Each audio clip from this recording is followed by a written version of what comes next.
Real quick, before we get started, I want to ask, what comes to mind when you hear the words processed foods? I'm willing to bet that your first thought is something along the lines of, nope, can't eat those. Processed foods are bad and unhealthy. Well, I'm here to tell you that they're actually not. Processed foods are actually necessary for anyone trying to do all of the life things like working a 9 to 5, taking care of the family, trying to work out, and practicing self care habits every day. Sure, some processed foods can lead to inflammation, but there are options that can actually support your health and your anti inflammatory diet. That's why I put together a free must have guide called 7 Processed Foods You Should Be Using to Make Anti Inflammatory Meals in Minutes. This guide is your go to resource to help you understand that processed doesn't mean unhealthy. Plus, you'll learn about 7 processed foods that can make your anti inflammatory life in the kitchen so much easier. And you'll also see a few quick and tasty suggestions on how to use them. Because let's be real, who has time to chop, wash, and prep every single meal from scratch while juggling work and errands and family? We've all got our plates full, literally and figuratively. All you have to do to get your hands on a free copy is go to betterwithcarbo.com/7foods. That's betterwithcarbo.com/7foods and grab your copy of the guide that will save you time, energy, and frustration in the kitchen. The overarching message that we often hear is that being in a larger body is linked with health issues, and because your carbs promote fat storage, we should avoid them to prevent gaining weight that can cause health issues.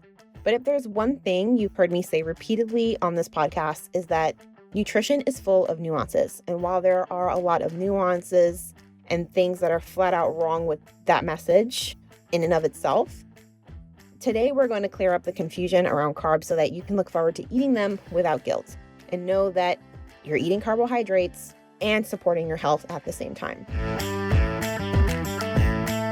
I'm Krissy Carbo, registered dietitian and host of the Inflamed in the Brain podcast. Here, we cut through the confusion and complexity of inflammatory health to deliver straightforward, bite-sized strategies and information you can easily apply to your life. Not that long ago, I was lost in a sea of information and overwhelmed by the challenges of inflammation. But cut through years of trial, education, and self-discovery, I've learned to break free from the chaos of fad diets to cultivate a practical, anti-inflammatory lifestyle that not only helped me stabilize my own diagnosis, but thrive with it.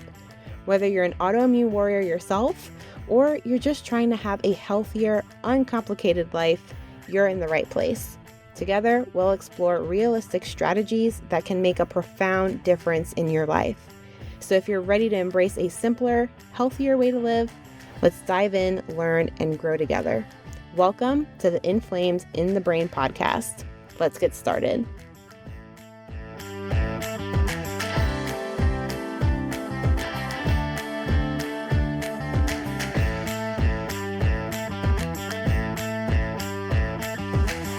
Hello and welcome to another episode of the Inflamed in the Brain podcast. I'm Krissy, your host and friendly neighborhood dietitian, and I'm really excited to be here with you today. If you are a self-proclaimed carb lover, you should also be happy because today we are talking all the reasons to eat carbs in order to lower inflammation.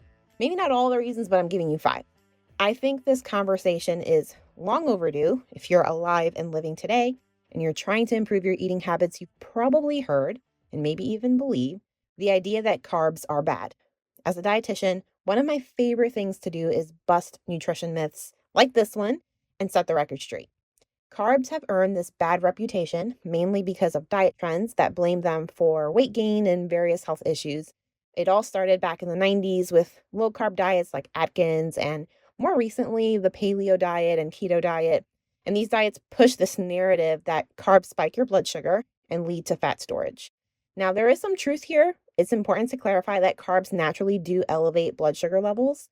That's just how our bodies work.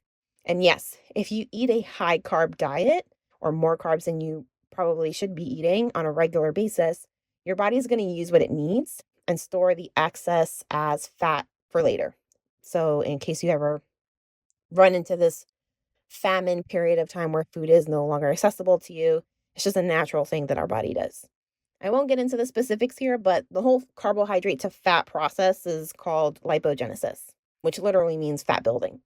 And while these are natural processes that our bodies possess, diet culture has pushed and continues to push this anti-carb agenda so heavily with countless magazines and blog posts. And then you have celebrities and influencers that are attributing all of their weight loss to giving up carbs for good, which leads us to fear carbohydrates.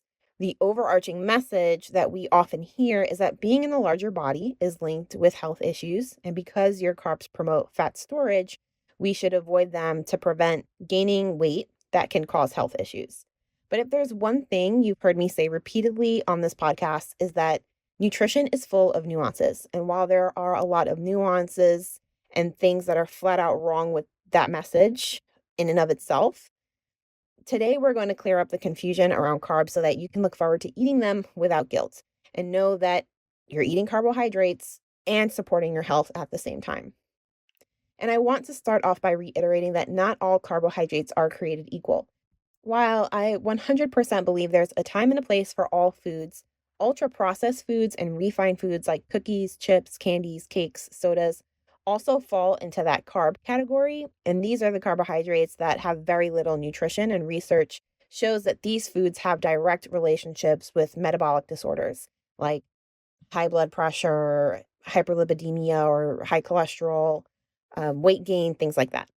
So those are ultra processed refined foods that fall into the carbohydrate category. And again, not all carbohydrates are created equally. There are actually carbs that support your health and lower inflammation through various pathways. So let's get into it. I want to unpack this so that we can begin to embrace a more balanced view of carbohydrates in our diet. So, reason number one you should be eating carbohydrates to lower inflammation is because they help curb cravings. It's a common misconception that eating carbs will just lead to more cravings or make your blood sugar spike and crash, setting you up for energy slumps. But the truth is that there are carbs that can actually help you avoid those cravings and feel more in control of your eating. And this is really important for inflammation too, because likely those foods that we crave and end up like binging on, those tend to be those pro-inflammatory foods. So there are complex carbohydrates and simple carbohydrates. So two different kinds of carbs. Complex carbs like whole grains, potatoes, apples, peaches, berries, fruits, vegetables, legumes, those kinds of foods or complex carbs offer long-lasting energy and help keep you feeling full. Simple carbohydrates, on the other hand, are found in sugary foods. So simple carbs break down in your body really fast and will cause your blood sugar to spike significantly within a short period of time. And then the major insulin release that follows will contribute to you feeling like really low energy and have lots of cravings shortly after having that particular simple carbohydrate food. On the other hand, though, with complex carbs, these break down in your body slowly and they provide steady releases of energy and keep your blood sugar stable.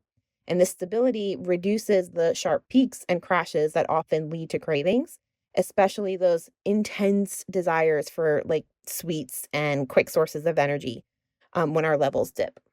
And here's the thing, cutting out carbs entirely can backfire because, like anything else, when you tell yourself that you're cutting out this food forever, you're never going to eat it again because you know it's a bad food, it leads to preoccupation and intense cravings for the food that you said that you're never going to eat again. So if you tell yourself you're never going to eat carbohydrates again, all you're thinking about is eating carbohydrates and you have intense cravings for foods that are carbs.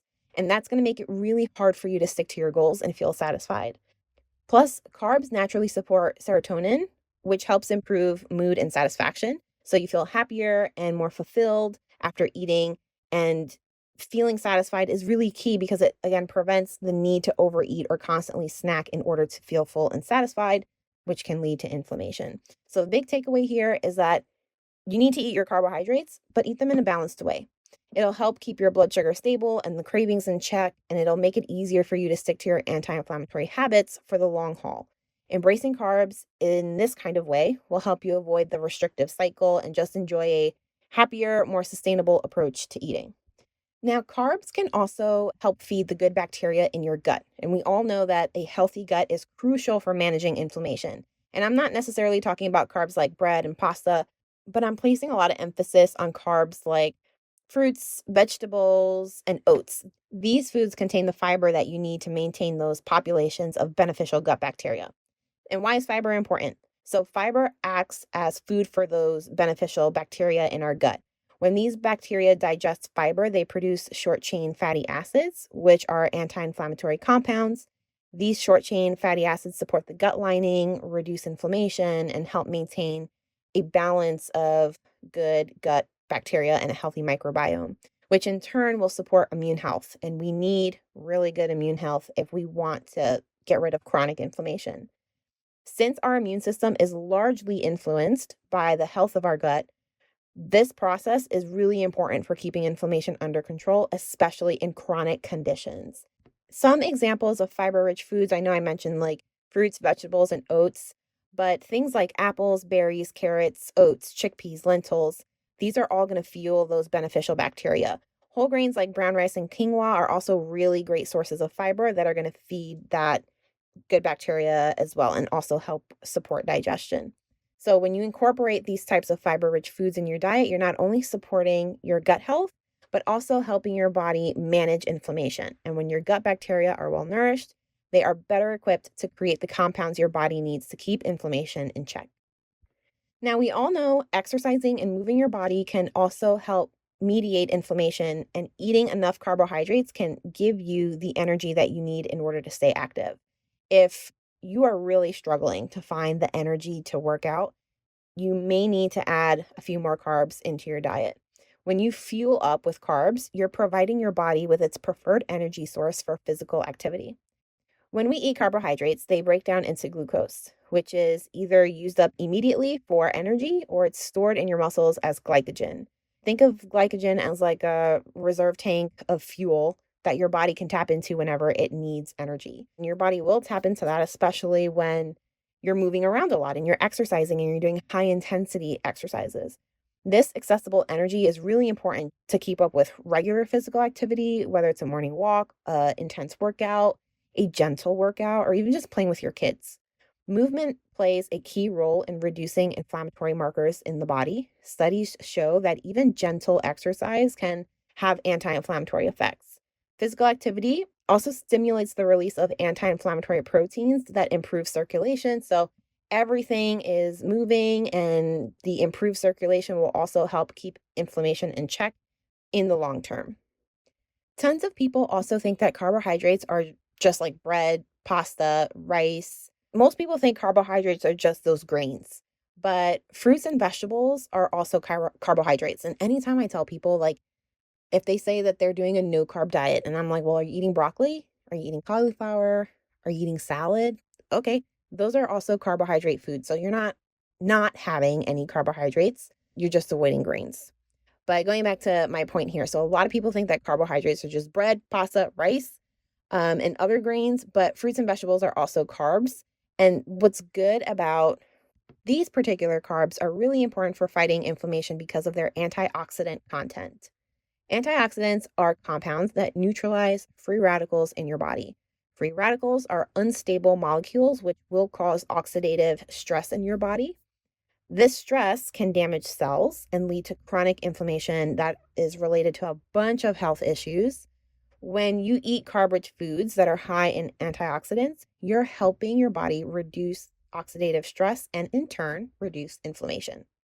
Many vegetables and fruits are naturally high in antioxidants and contain carbohydrates. So, for example, berries are rich in not carbs, they do have carbs, but they're packed with antioxidants like anthocyanins.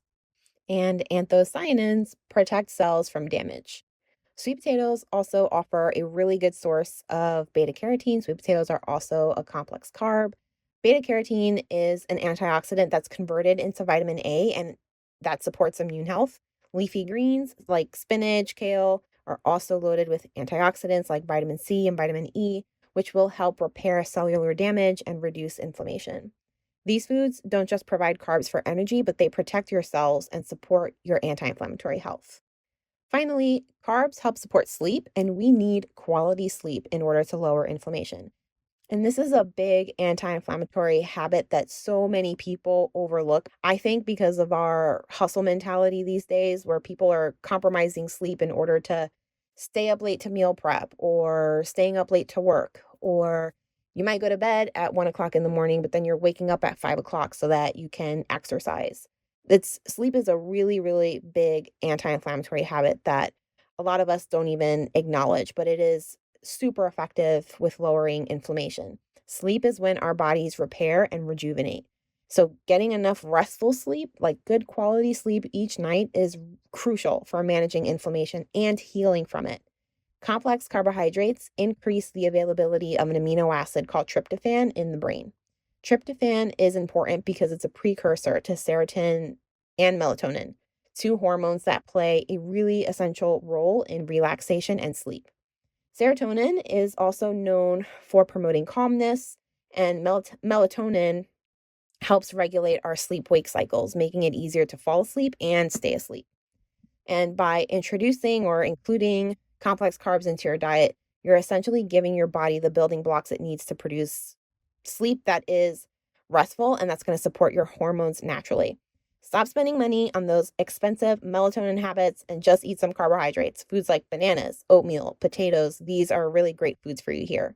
And when you sleep well, your body has the chance to reset and tackle any inflammatory thing that's building up. Sleep helps reduce inflammatory markers in the body. It supports everything from immune function to stress management. So by incorporating sleepy-friendly carbs into your diet, you're really setting yourself up for a restful night and giving your body the time that it needs to repair and manage inflammation effectively. If you are looking for a sign to eat carbohydrates, let this be your Hollywood sign. Let this episode be that sign that you need. Carbs are not bad. You definitely should not be cutting them out of your diet. The key is to be more mindful of the types of carbs that you're choosing to eat and how you eat them. Carbs play a crucial role in supporting your anti-inflammatory health. They help curb cravings, fuel restful sleep. They nourish your gut bacteria. They deliver powerful antioxidants, and they keep your energy levels stable. Opt for nutrient-dense, fiber-rich carbs like whole grains, fruits, vegetables, and enjoy them alongside proteins and healthy fats. This combination helps stabilize your blood sugar levels, allowing you to really, really just enjoy your carbohydrates without the spikes and energy crashes. Embrace carbohydrates, guys, as a part of a balanced anti-inflammatory diet, knowing that you're working to support your health from the inside out. That's all I have for you guys today. Thank you so much for listening. I really hope you found value in this episode. I really hope this episode made you feel confident and empowered to actually eat carbohydrates. I know that so many of us don't feel that way when it comes to eating carbs.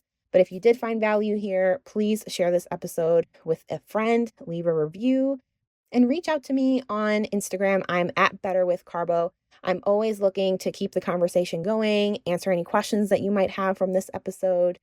Also, don't forget to subscribe so that you're not missing out on any of our anti-inflammatory conversations. Until next time, same place.